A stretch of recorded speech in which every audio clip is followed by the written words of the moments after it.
Hello, everybody. Just jumped on quickly because yesterday in the Commons there was what seems quite a significant event to us that we thought it was worth having a quick chat about. So you know more about this at the moment than I do, Fiona. So am I right? It was a bill that would amend the Scotland Act, and it would transfer the power to set up a referendum on independence, referendum on constitutional change. That would give the power over to Holyrood. That's basically it? Is that it?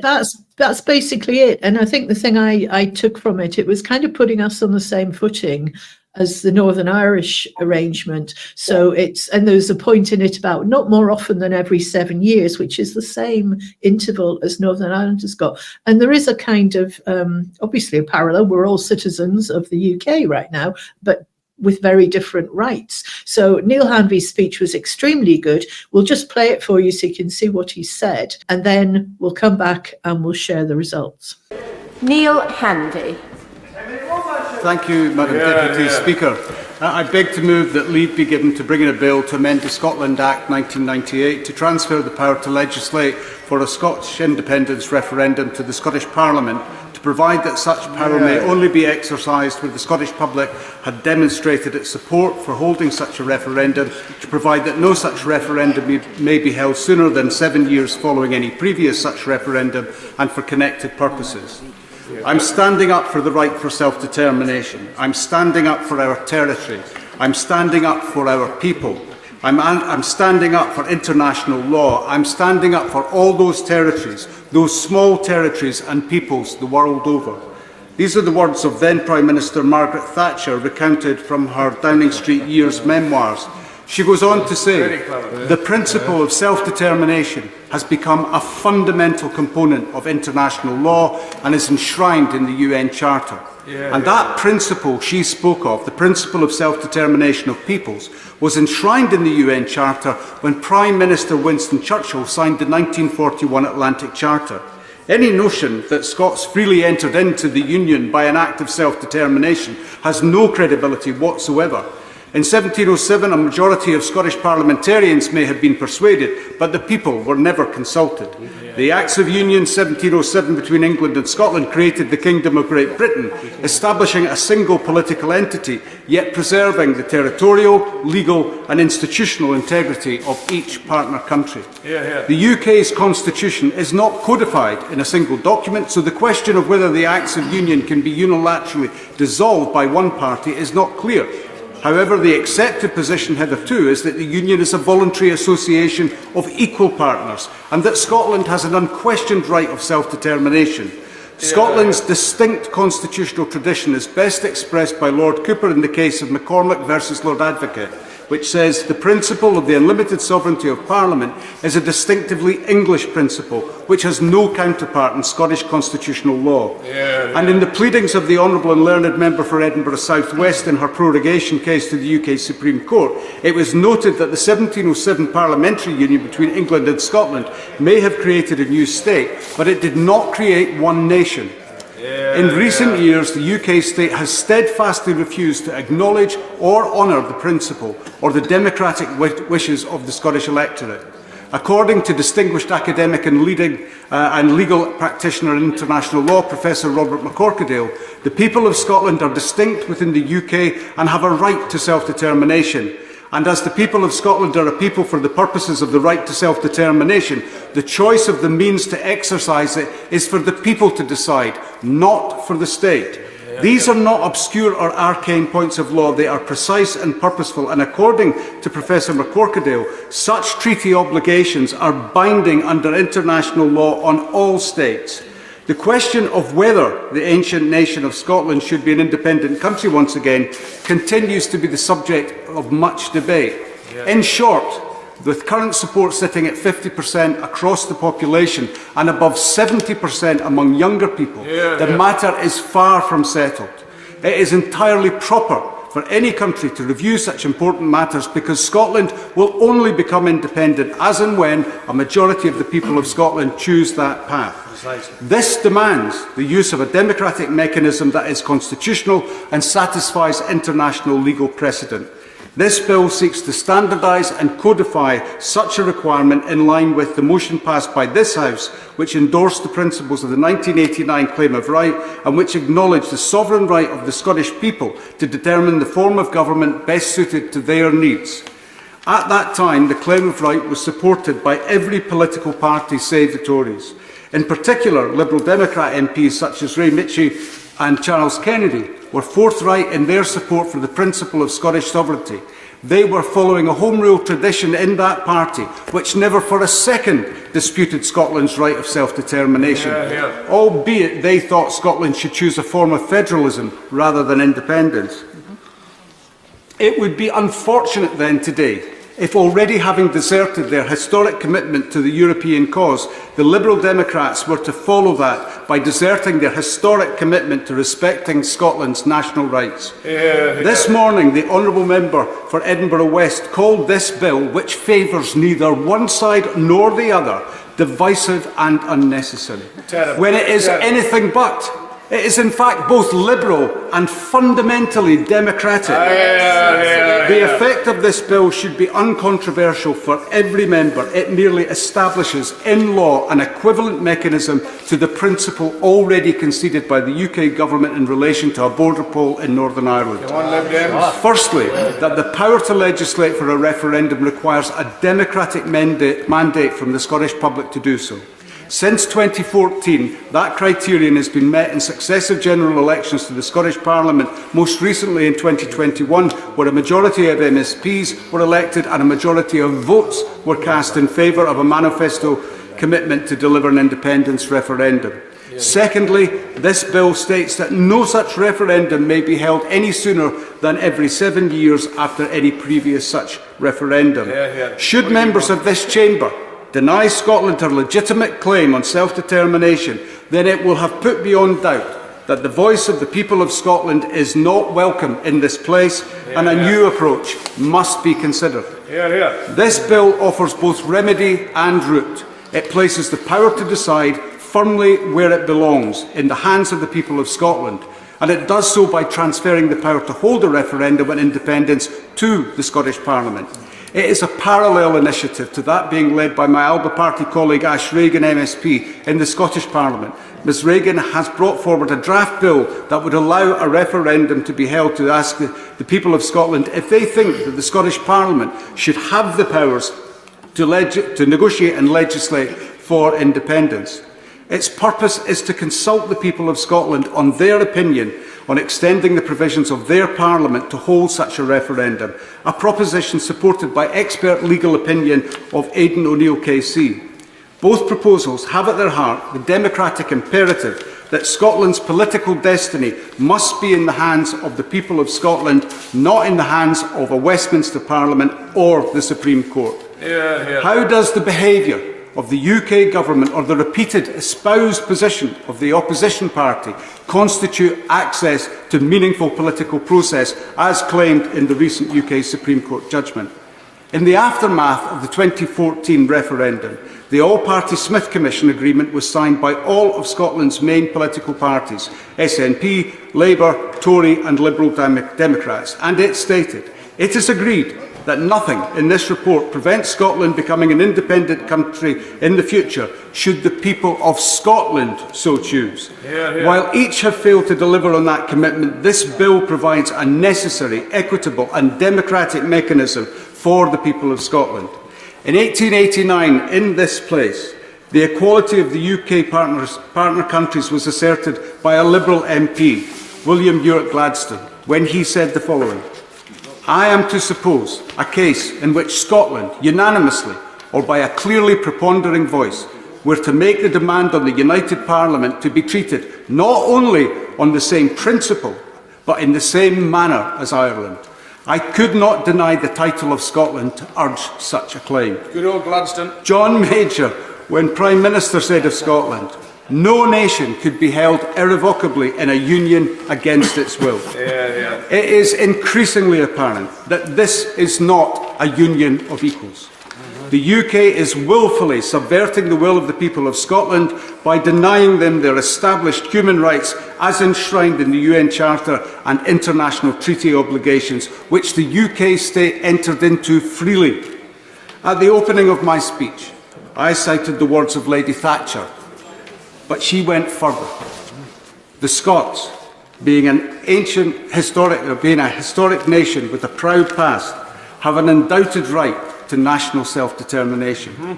Should they determine on independence, no English party or politician would stand in their way, however much we might regret their departure. Whether I like it or loathe it, we are in this union, and I hold that it is incumbent on every MP elected on an independence ticket to explore every option with courage and conviction. Today, this chamber faces a choice. Affirm that this is a voluntary union of equals, or tell the world that Scotland is a mere possession to do with as you wish. This bill is a necessary condition for securing Scottish democracy, and I commend it to the House. Question is that the honourable member have leave to bring in the bill. As many as are of that opinion say aye. Aye. The contrary, no. Division, clear the lobby. The ayes to the right, 48. The noes to the left, 228.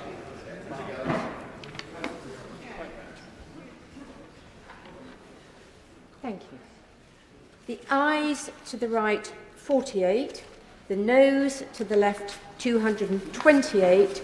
So the noes have it. The noes have it. Unlock.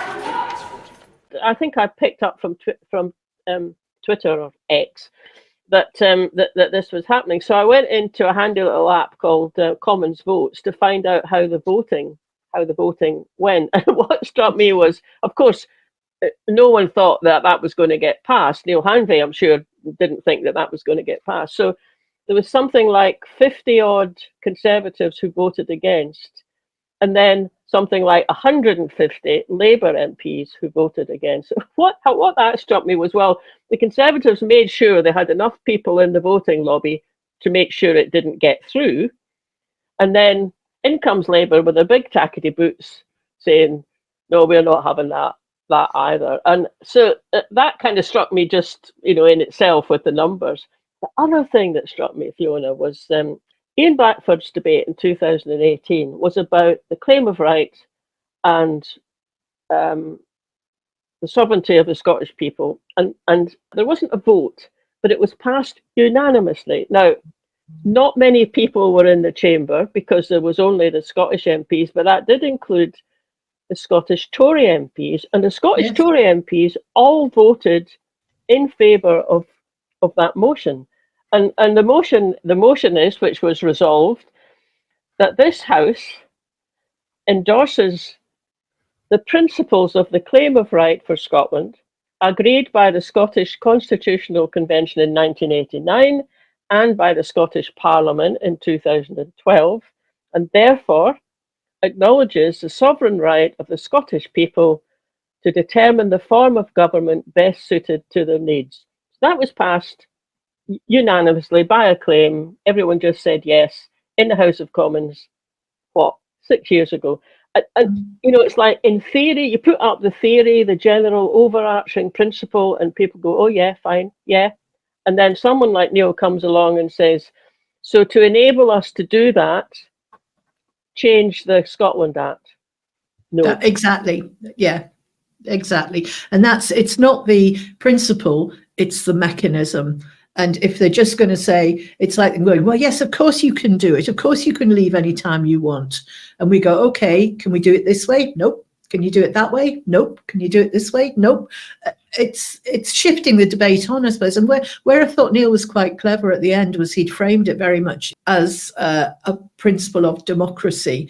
When you think there's only 2 Labour MPs in Scotland, so all the others, these are English constituencies representing English voters, denying Scotland a means not to leave. It was a bill about the power to do so should Holyrood, i.e. our representatives, decide to do so. So it really is a fundamental question of democracy, and it really does illustrate the point. This is not a union of equals. So we're just going to show you, this is the votes from the Neale Hanvey debate. So first of all, that's the division of the parties. As you can see, the no vote obviously much higher. But here are the members who voted no, and the Conservatives, okay, no great surprise there. The usual parcel of rogues. David Dogood. David Dogood, Michael Shanks, Rutherglen's new Labour MP. We'll get to him. These are all the Tories. So there's. Oh, yeah, sorry. Yeah, sorry. So we've got, that was David Dogood there. We've got, coming up in a minute, you forget what they're called actually.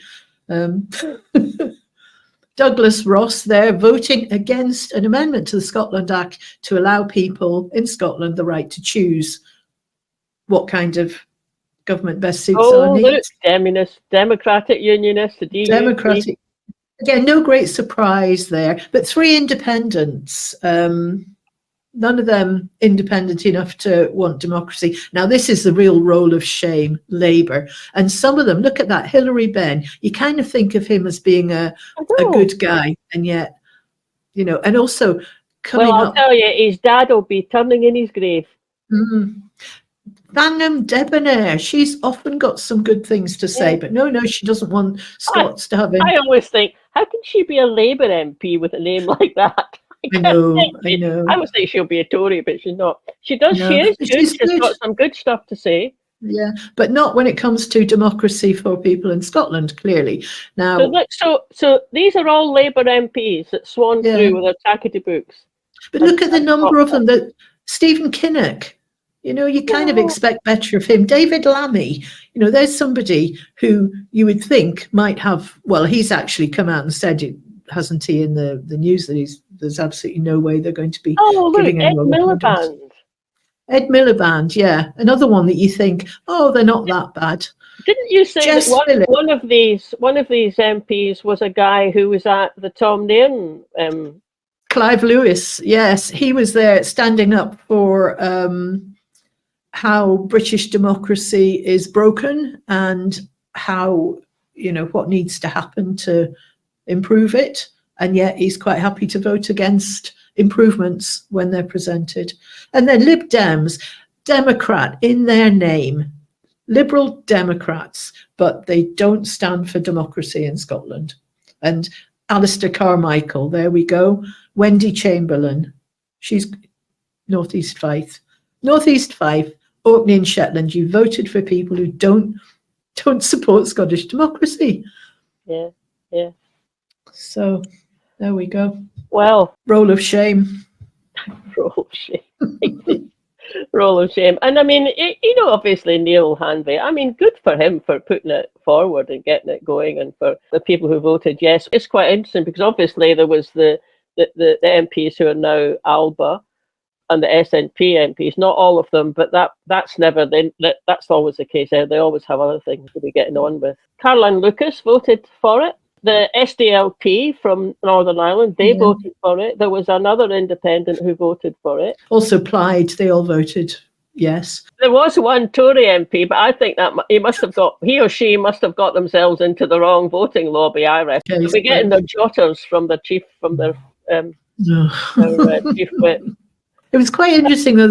It was on Twitter, and one of the responses that I saw was Elliot Bulmer, who we've featured on various shows before.